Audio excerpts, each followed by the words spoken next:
Ezekiel chapter 43. Then he brought me to the gate that faced toward the east. I saw the glory of the God of Israel coming from the east. The sound was like that of rushing water, and the earth radiated his glory. It was like the vision I saw when he came to destroy the city, and the vision I saw by the Kebar River. I threw myself face down. The glory of the Lord came into the temple by way of the gate that faces east. Then a wind lifted me up and brought me to the inner court. I watched the glory of the Lord filling the temple. I heard someone speaking to me from the temple while the man was standing beside me.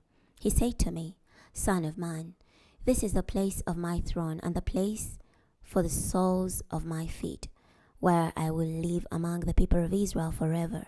The house of Israel will no longer profane my holy name, neither they nor their kings, by their spiritual prostitution or by the pillars of their kings set up when they die. When they placed their threshold by my threshold and their doorpost by my doorpost, with only the wall between me and them, they profaned my holy name by the abominable deeds they committed. So I consumed them in my anger. Now they must put away their spiritual prostitution and the pillars of their kings far from me, and then I will live among them forever. As for you, son of man, describe the temple to the house of Israel, so that they will be ashamed of their sins and measure the pattern. When they are ashamed of all that they have done, make known to them the design of the temple, its pattern, its exits and entrances, and its whole design, all its statutes, its entire design, and all its laws. Write it all down in their sight, so that they may observe its entire design and all its statutes and do them. This is the law of the temple. The entire area on top of the mountain all around will be most holy. Indeed, this is the law of the temple. And these are the measurements of the altar. Its base is 1 3/4 feet high and 1 3/4 feet wide, and its border 9 inches on its edge. This is to be the height of the altar. From the base of the ground of the lower edge is 3.5 feet, and the width 1 3/4 feet, and from the smaller ledge of the large edge 7 feet, and the width 1 3/4 feet, and the altar height 7 feet, and from the altar height 4 horns projecting upward. Now the altar height is a perfect square, 21 feet long and 21 feet wide. The ledge is 24.5 feet long and 24.5 feet wide on 4 sides. The border around it is 10.5 inches, and its surrounding base 1 3/4 feet. Its steps face east. Then he said to me, "Son of man, this is what the sovereign Lord says. These are the statutes of the altar. On the day it is built, to offer up burnt offerings on it, and to sprinkle blood on it. You will give a young bull for a sin offering to the Levitical priests who are descended from Zadok, who approach me to minister to me, declares the sovereign Lord. You will take some of its blood and place it on the 4 horns of the altar, on the 4 corners of the ledge, and on the border all around. You will cleanse it and make atonement for it. You will also take the bull for the sin offering, and it will be burned in the appointed place in the temple outside the sanctuary. On the 2nd day, you will offer a male goat without blemish for a sin offering. They will purify the altar just as they purified it with the bull. When you have finished purifying it, you will offer an unblemished young bull and an unblemished ram from the flock. You will present them before the Lord, and the priests will scatter salt on them and offer them up as a burnt offering in the Lord. For 7 days you will provide every day a goat for a sin offering, a young bull, and a ram from the flock. Both without blemish will be provided. For 7 days they will make atonement for the altar and cleanse it. So they will consecrate it. When the prescribed period is over on the 8th day, and thereafter the priests will offer up on the altar your burnt offerings and your peace offerings. I will accept you, declares the sovereign Lord. Chapter 44. Then he brought me back by way of the outer gate of the sanctuary, which faces east, but it was shut. The Lord said to me, "This gate will be shut. It will not be opened, and no one will enter by it. For the Lord, the God of Israel, has entered by it. Therefore it will remain shut. Only the prince may sit in it to eat a sacrificial meal before the Lord. He will enter by way of the porch of the gate and will go out by the same way." Then he brought me by way of the north gate to the front of the temple. As I watched, I noticed the glory of the Lord filling the Lord's temple, and I threw myself face down. The Lord said to me, "Son of man, pay attention. Watch closely and listen carefully to everything I tell you concerning all the statutes of the Lord's house and all its laws. Pay attention to the entrances to the temple with all the exits of the sanctuary.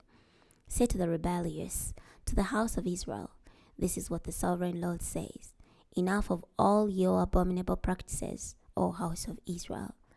When you bring foreigners, those uncircumcised in heart and in flesh, into my sanctuary, you desecrate it, even my house, when you offer my food, the fat and the blood.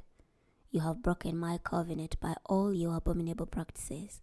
You have not kept charge of my holy things, but you have assigned foreigners to keep charge of my sanctuary for you.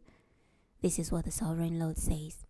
No foreigner who is uncircumcised in heart and flesh among all the foreigners who are among the people of Israel will enter into my sanctuary. But the Levites who went far from me, straying off from me after their idols, when Israel went astray, will be responsible for their sin. Yet they will be ministers in my sanctuary, having oversight at the gates of the temple and serving the temple. They will slaughter the burnt offerings and the sacrifices for the people, and they will stand before them to minister to them, because they used to minister to them before their idols, and became a sinful obstacle to the house of Israel. Consequently, I have made a vow concerning them, declares the sovereign Lord, that they will be responsible for their sin. They will not come near me to serve me as priests, nor will they come near any of my holy things, the things which are most sacred. They will bear the shame of the abominable deeds they have committed. Yet I will appoint them to keep charge of the temple, all of its service, and all that will be done in it. But the Levitical priests, the descendants of Zadok, who kept the charge of my sanctuary when the people of Israel went astray from me, will approach me to minister to me. They will stand before me to offer me the fat and the blood, declares the sovereign Lord. They will enter my sanctuary and approach my table to minister to me. They will keep my charge. When they enter the gates of the inner court, they must wear linen garments. They must not have any wool on them when they minister in the inner gates of the court and in the temple. Linen turbans will be on their heads, and linen undergarments will be around their waists. They must not bind themselves with anything that causes sweat. When they go out to the outer court to the people, they must remove the garments they were ministering in and place them in the holy chambers. They must put on other garments so that they will not transmit holiness to the people with their garments. They must not shave their heads, nor let their hair grow long. They must only trim their heads. No priest may drink wine when he enters the inner court.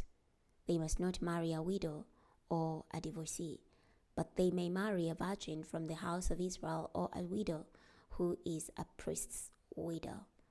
Moreover, they will teach my people the difference between the holy and the common, and show them how to distinguish between the ceremonially unclean and the clean. In a controversy, they will act as judges. They will judge according to my ordinances. They will keep my laws and my statutes regarding all my appointed festivals, and will observe my Sabbath. They must not come near a dead person, or they will be defiled.